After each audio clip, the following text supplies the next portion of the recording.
Hello, everybody. Welcome to Feed the Beast. This is episode 7, so get ready. How do you fill in this blank page? Join your hosts, Ted and John, in the quest to create conflicts, characters, storylines, all that is needed to feed the beast. Hello, everybody. I'm Ted Davies. I'm artist and author, best known for Retrieve and Grim 101. And who is this good-looking older gentleman? Oh next to yeah, me? yeah. Well, hi Ted. I'm John Celestri. I'm a 45, getting close to 50-year veteran of animation and comic books. During that time, I animated the initial appearance of Boba Fett in the Star Wars Holiday Special. I've done Dragon's Lair, animated Dragon's Lair and Space Ace, on He-Man and She-Ra, Rock and Rule, all kinds of Batman commercials, doing comic books now, and doing Bloodwing Angel Chronicles.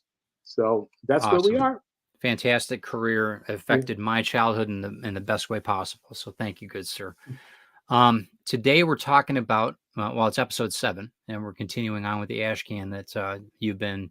Mhm. It's been a very successful campaign, well, both campaign and as well as producing something to help people get their stories together and to build it in a comic book format. So let's get to it. Let me get to the software here, and we can start where we left off last. Okay. Well, I'll let you do your magic, and I'm going to listen in. And okay.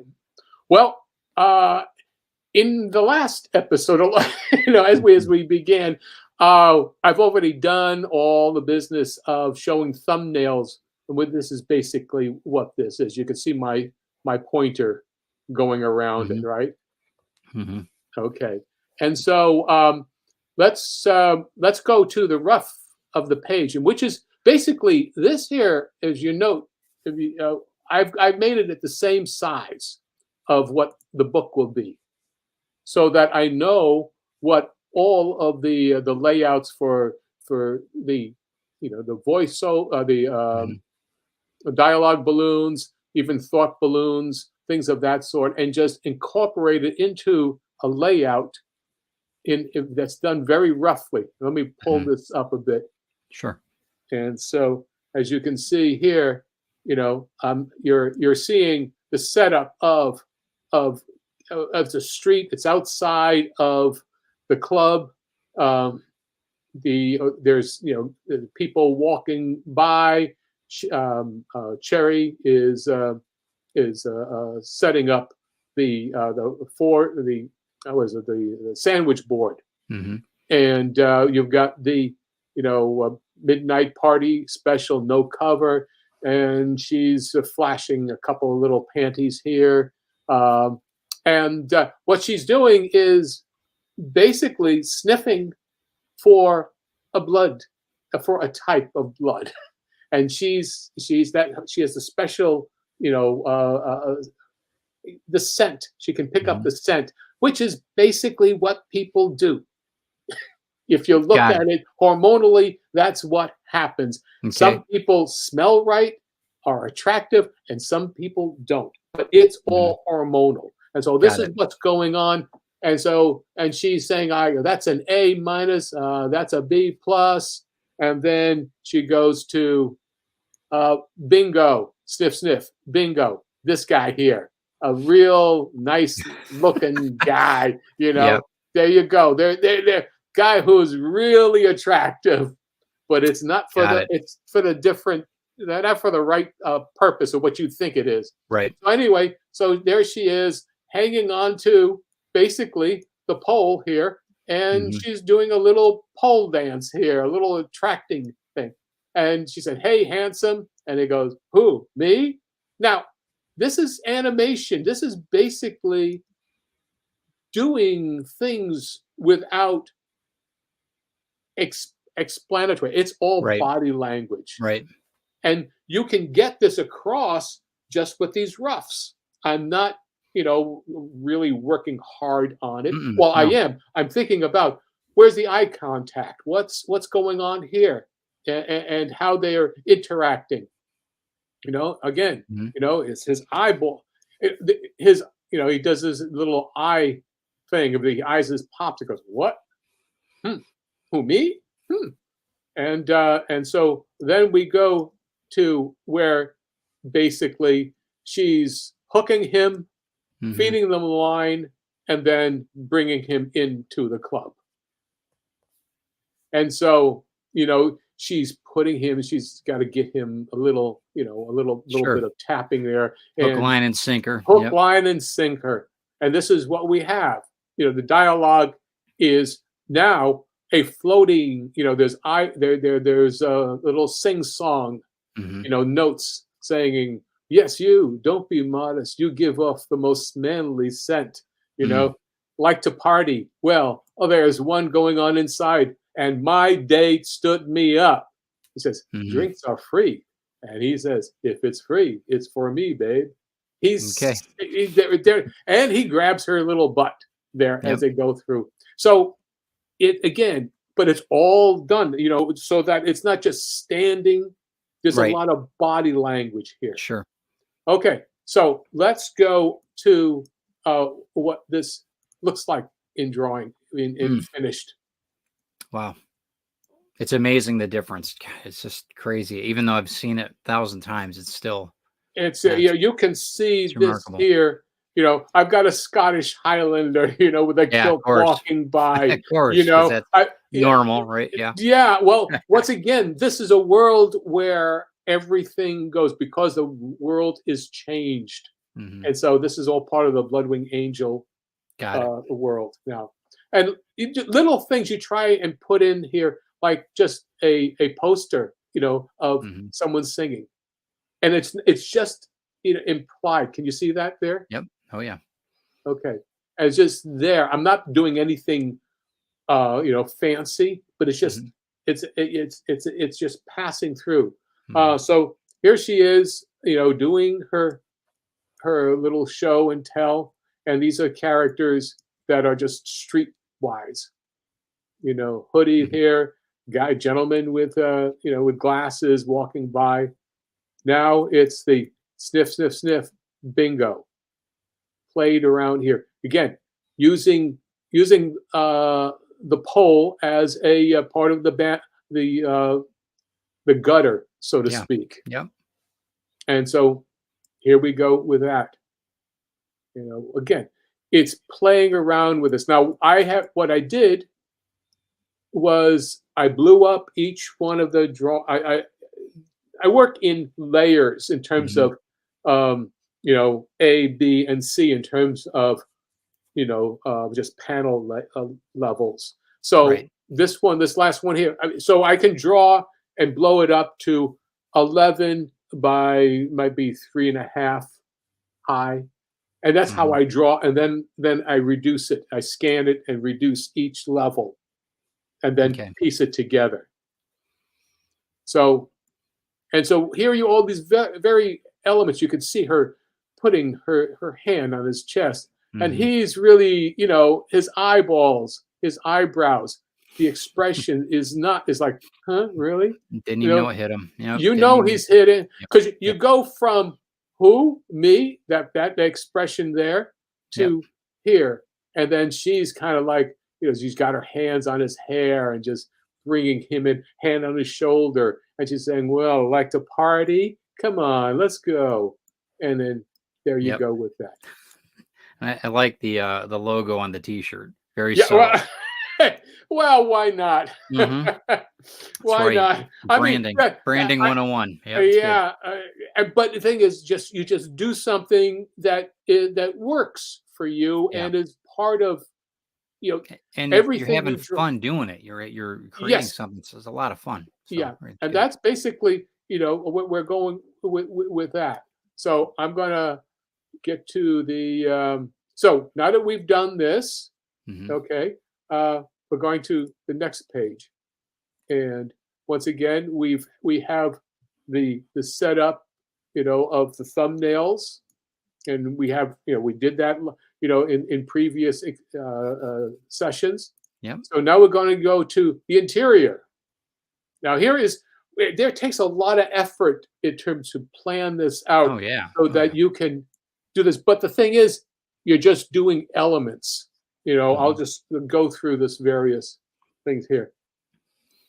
You have the timing, that like what time is it up here? Because it's a tick-tock kind of thing. There's a clock that's going, and it's going to go to midnight, but you have to set that up. So you start with they're inside of the club, and as you can see, again, it's rough format, but you've got the interior or the doorway, and then you know who these characters are. It's Sherry. It's the Mark. It's table for two. It's one of the guys, and he's being the maitre d', and everybody else is just kind of nonchalant. They're kind of playing around. They're just sitting around at a table, and then on the board, up on the stage is the band, and it's the 1717 Club here. And it's a shake, shake, shake your booty. And that's basically just to give you a feeling of what's going on. Somebody's singing, Then she gets seated at a table. And this is when we start really playing around with him. He says, I've never been in here. Thought it was a private club. Says, she says, it's sort of a private gambling club. You have to be invited. And so here you go with, she's kind of nonchalant, drinking. He's looking around. She leans over to him. Again, the body language here. He's still kind of looking around. And then she's now saying, you have to be invited. She's really leaning into him now. And he's kind of like saying, oh, yeah. Again, the eyeballs here. But it's all very rough. Then we go to, he says, gambling club, huh? I'm partial to poker. And she says, so am I. There's always a game going on in the back room. And he says, yeah, but I don't have much cash on me right now. He says, honey, you don't need money to play this game. And so you get, here he is she's dragging him in, but he kind of feeds into it. He feels like, okay. Now, all of this is very, again, you understand, or I as an artist understand what this means to me. But if you read it and you can see this information, then you're already locking in the story and the acting and the placement of your eye contact of here, here, here, here, here, here. They're connections. We'll go through the next version. Again, it's all about placement of the word balloons so that it fills in the area. And I'm not doing a lot of placement other than tone and a table. And bunches of glasses on the table. You can see that. Okay, so now you have the silhouette going in. So let's now go to the next one.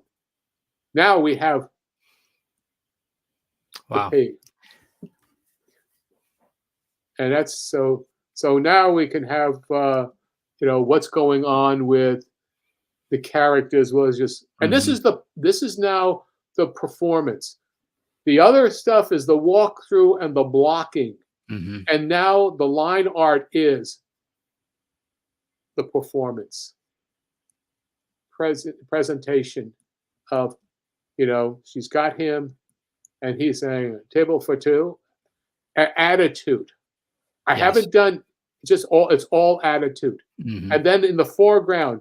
You'll see these characters are kind of, they're kind of like, okay, we're talking. Yeah, look at this here, drinks, and make them interesting.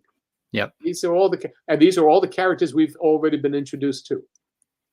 But now you've got somebody else. BB is really shaking and singing. The drummer's great. The drummer's going, and the guitar player, and you could see all these various elements going on here. You've got, again, the Devil's Head is a repro of the first on the first Right. splash page. You put that in. Just a little added here of the 1717 Club, kind of bat wings around it. Again, this dialogue and this kind of lettering, it's all freehand. Yep. It's all playing around. So let's pull back to go through this presentation here where you see I've never been in here. And so now you could really see his eyes in wonder. And she's just nonchalant drinking her drink. And then as we move across, you could see the number of drinks that start, get more, they're sure. Yeah.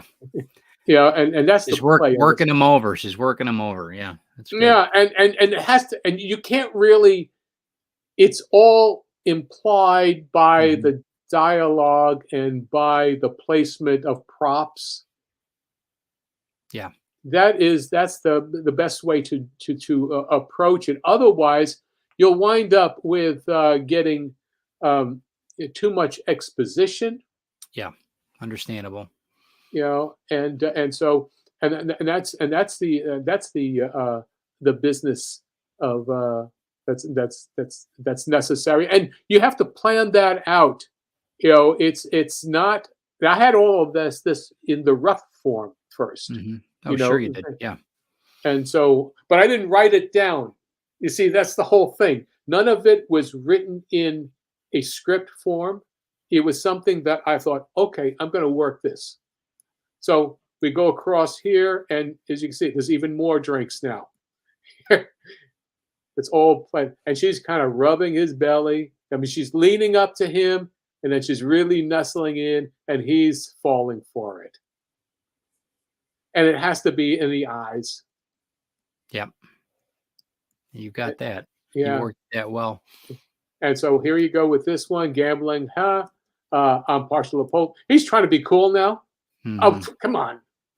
And, you throw in another drink or two with an umbrella in there. And so she says, now she's ready. So she grabs him and says, okay, let's go. And all she's done is grab, if you look, the hold that she has on him is just one finger. So that is page 4 of this.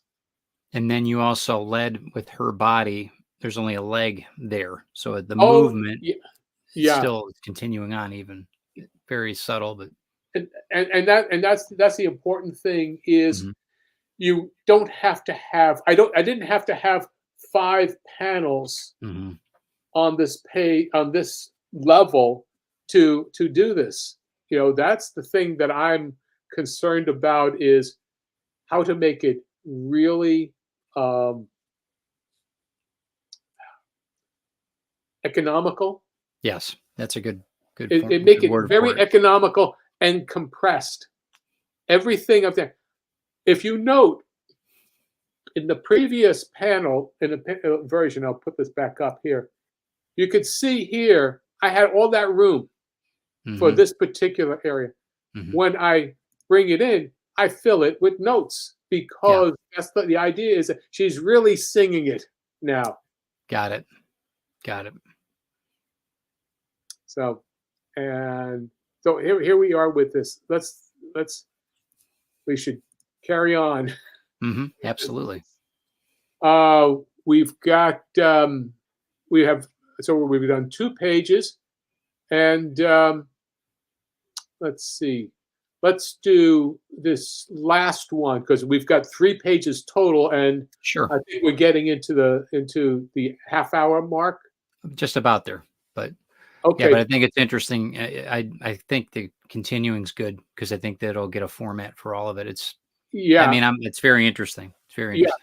Okay, so let's do that because in this group here, I've got page 5 and page 6, and then I'm moving part of it to page 7. Okay. So I'm just going to do the page 5 because it gets really complicated, So Let's just get to this. Okay, this is page 5. Okay. So if you note, we're now hitting the 10 p.m., 10:50 p.m., 11:50 p.m. Does that show up on the screen there? It does. Yep. Okay. Let's just go through here. Okay, so let's do the 10 p.m. strip poker. Okay. He's looking, okay, and she knows what she's doing with the cards. Sure. Yeah. So if one of us is, and notice, if one of us is totally stripped by midnight, there's a big treat. And he says, oh yeah? He's in silence. So they played already one hand, and she's taken off her top. And she's got her brassiere. She's still got a bustier there. Sure. Next one, it says 10:50. She's down to the bits there. Yep.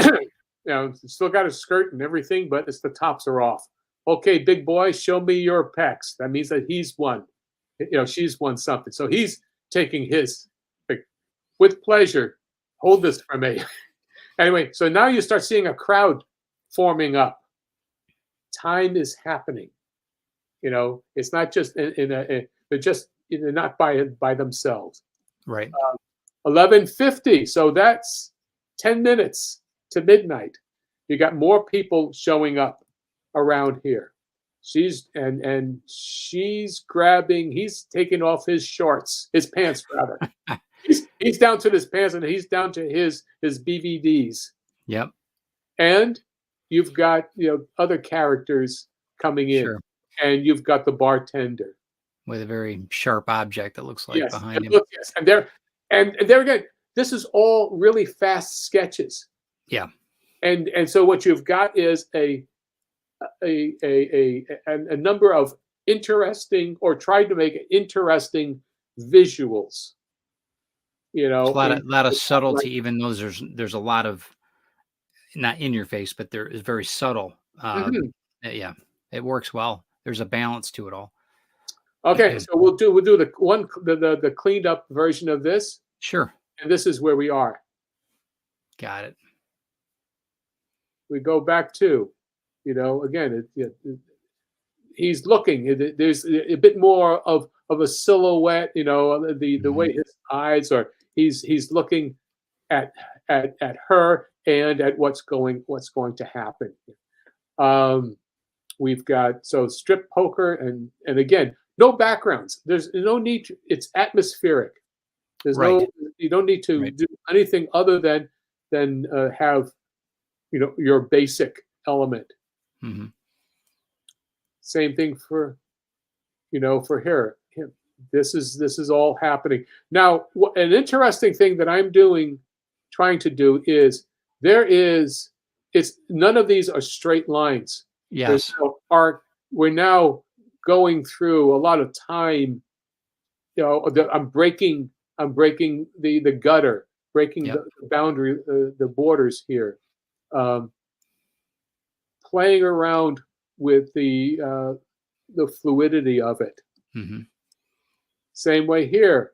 We're now seeing other people show up. The little cigar smoke that overhangs that. Got to play, and so there's like everybody else has got an expectation in their eyes of what's going to, where he's is completely oblivious. Yeah, he's playing a different game. Mm-hmm. Same characters now, more characters coming in, and there he is. And she's grabbing for his pants. He's got to take it off, and he's doing it willingly. And so now you've got these characters, and this is page 5, and then we'll play with the next page, the next session. Very good. Anyway, and these are all, again, the drawings, the roughs were blown up to what I consider to be drawable size, by 11 by 8.5, and even if I have to do a panel, a separate separate, this panel and work it that way. Yeah. So what? Just draw. And trying to get subtleties, but without a lot of extra lines. Right. I understand. And again, you're back to economy. You're Yes. trying to make it so it's less line work, and your brain puts it together as a reader. Yeah. So I mean, you've got it. You've achieved that totally. So very good. Very good. So all right. So here we are with this here, and so this is page 5, and we're now on to the next one. Yeah. Right. Yeah. Right. We're almost there. We're almost there. So yeah, I would have everybody check back in the last video catalog that we've got, so that we're at in this series. And you can also find the ash can in the description on this channel as well, so you can go through that. On your channel as well, I hope. I'll just send that to you. We do that, and right now with Bloodwing Angel, we still have we're still in demand, for the previous campaign. But in a little while, in September, middle of September, in fact, I'll probably at the end of August just shut it down. Okay. And then I'm going to for the in demand campaign, because I'll be launching after Labor Day, the week after Labor Day in September. The in demand, rather the Indiegogo campaign for Bloodwing Angel book 3, which will have. You will be able to get all of that. We could be able to get this ash can, but also all 3 books and a lot of special perks. That's awesome. Very, very reasonable. Good deal. And you can put all these videos together too when you've got the collection. You can see how it was produced, and it's awesome. It's awesome. Well, it's always a pleasure, man. Thank you for allowing us to see the drawings and learn a little bit more about how to construct our own comic books. Oh yeah, and it's all doable. Anybody can do this. Absolutely. I agree wholeheartedly. So we will see you soon. Thanks again, my friend. I'll talk to you soon, John. Thanks. Take care, Ted. Bye. How do you fill in this blank page? Join your hosts, Ted and John, in the quest to create conflicts, characters, storylines, all that is needed to feed the beast.